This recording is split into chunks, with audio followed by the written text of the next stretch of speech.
Dito po kami sa Nagcarlan, Laguna.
It reads out of love for the world, your Son handed himself over to death through our Lord Jesus Christ.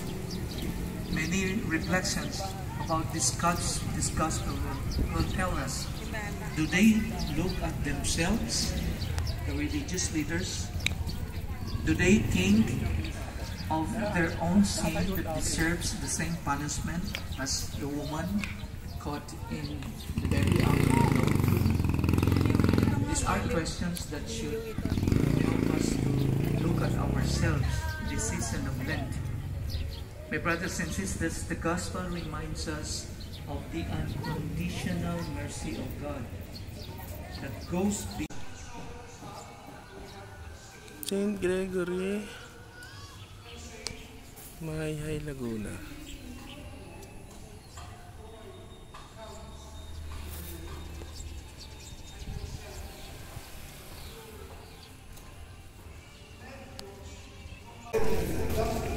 So, para sa kanila, hindi ito ang sumbang sila inawa.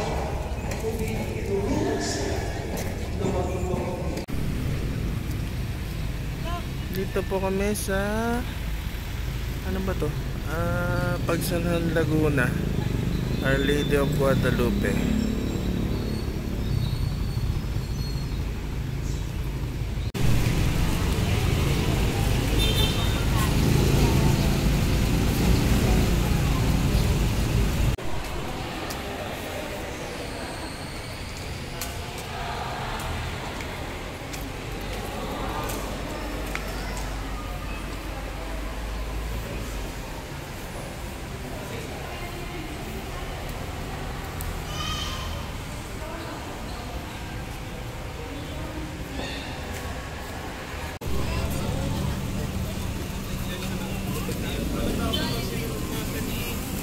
Bisita iglesia ng Jollibee. Ibig apat na bahay.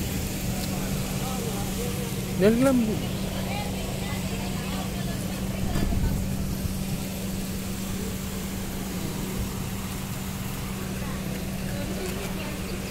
Galing na pala si Mape dito.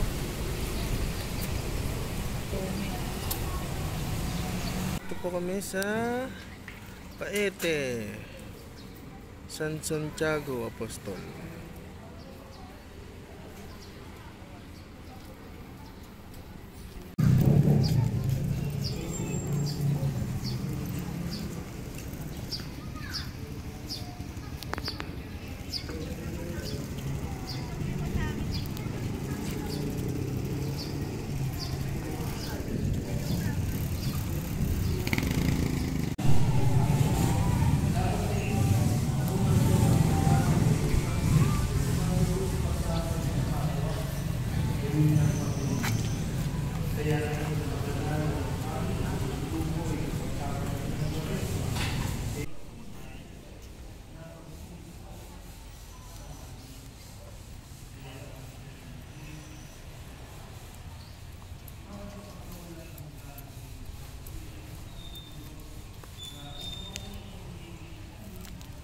Mga kasama ng iyon, sila nawa ay makarating sa walang nakita ng buhay na walang hanggan. Sa pamamagitan ni Yesu Cristo, kasama ng Espiritu Santo, Diyos magpasawalang hanggan. Amen. Sa ngalan ng Ama, ng Anak, ng Espiritu Santo. Hindi ko lahat ang nakakinuha. Bale po lang po yan, pero sa Miyerkules po, madami po yan. Ayan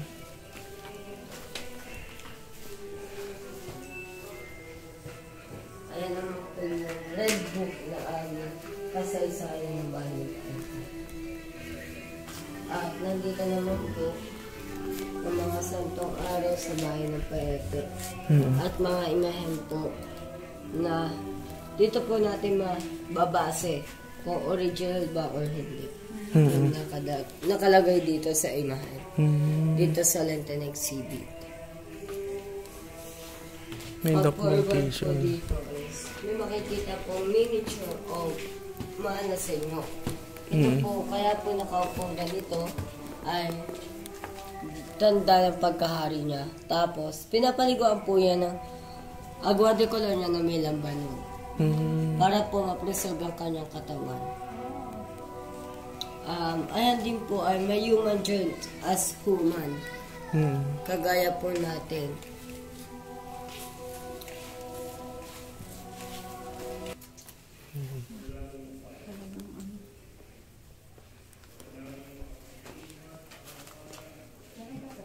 Sa kabila po.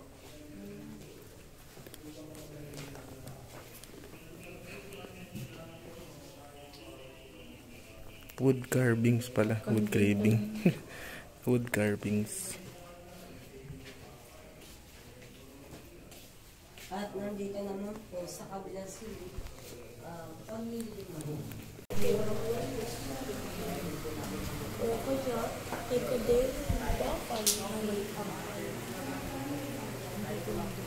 Ang ganda na.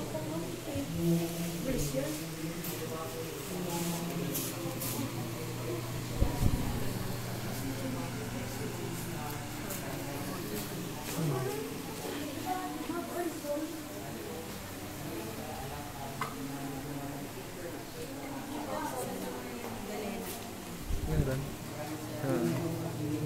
Mary Magdalene.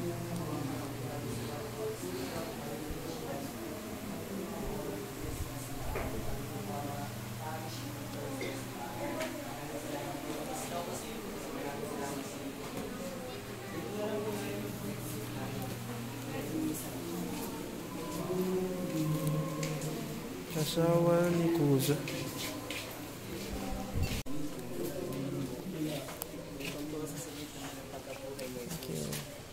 Kung makikita niyo po sa inyong gilid, ang mahal na Birhen ng Alegria at si Kristong muling nabuhay, ang gumawa po niya is Amang Paloy Cagayat, na umuwi din po ng San Pedro Calungsod na dinala sa bansang Roma, na pinasabasan po mismo ng ating Santo Papa. Umibli po Benedict na 16. Ayan, balik. Ito po. Dito po namin, ang tawag po sa aming bayan ay bulilit o kakarutan ang tawag sa ibang bayan. Na-explain po namin, Kuya RR. Saan nga po talaga nagsimula ang mga bulilit? Ito po ay nagsimula sa mga batang naghulma ng santo at santa sa puti na sila din po ay pinupunsyon gamit po ng pagbubuhat. Na nakita po ng aming simbahan, kaya po gumawa na din po ng prosesyon tuwing Lunes Santo. Bali, ito po pala yung mga naging training grounds ng mga kabataan. Bali, kung hindi nyo po nang itatanong, yung kabataan din po ang mga nagmamay-ari niyan. Pero meron naman din po mga matatanda na wala pa pong anak. Dahil ito po ay mga naging pasa-pasa. Bali, baka kagaya nga po sila po training grounds. Dahil baka po sila yung magmay-ari na mas malalang pa po, like 5 feet po, gano'n. Bali, hindi lang po pala kahoy yung kaya kukitin ng mga kaitin nyo. Kaya din po namin umukot sa bato, yellow, styro, butter, at marami po pong iba. Bali kung makikita nyo po, may sculpture po ng pin dyan. Ang gumawa po yun ng isang bata din, yung na-feature na rin po sa Philippine Star, Paite.tv, The Manila Times. Marami po pong iba. Bali, hindi nyo po pala alam, Kaya din po namin gumawa ng paper mache, pataka, ang tawag sa aming bayan. Ayun po ay papel, paste at hulmahan lamang. Yan, maraming salamat po sa pakinig. Kami po ang mga PHCHM, ang mga Parochial Historical Cultural Heritage Ministry. Kami po ay ang mga volunteers ng simbahan. Maraming salamat. Thank you. Thank you. Okay. Galing, no? Yung gumawa po niyan ay yung sa kanya din po pinangalan yung bulilit po na muling pagkabuhay. Na si Kuya Eli. Kala ko ikaw. Hindi, pagbubuhos lang po sa akin. Hindi mo okay. Clay siya, no? Dito nga po tayo magkachit tayo. Thank you.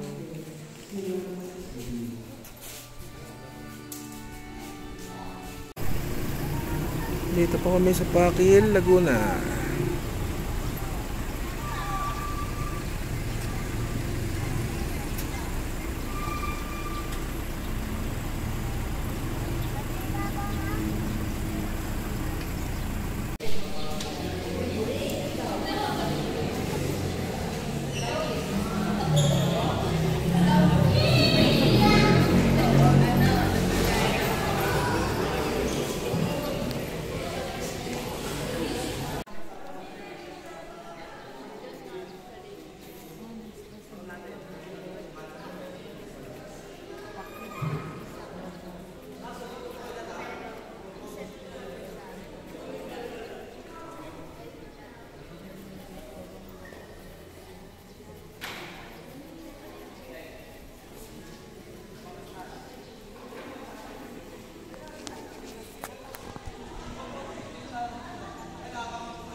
Dito po kami sa Pila.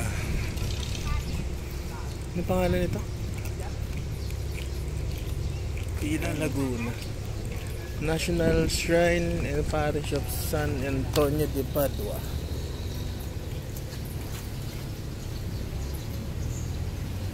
Nauna na si Mama.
Tatanong baka daw may kayo.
Sana huwag mong patagalin ang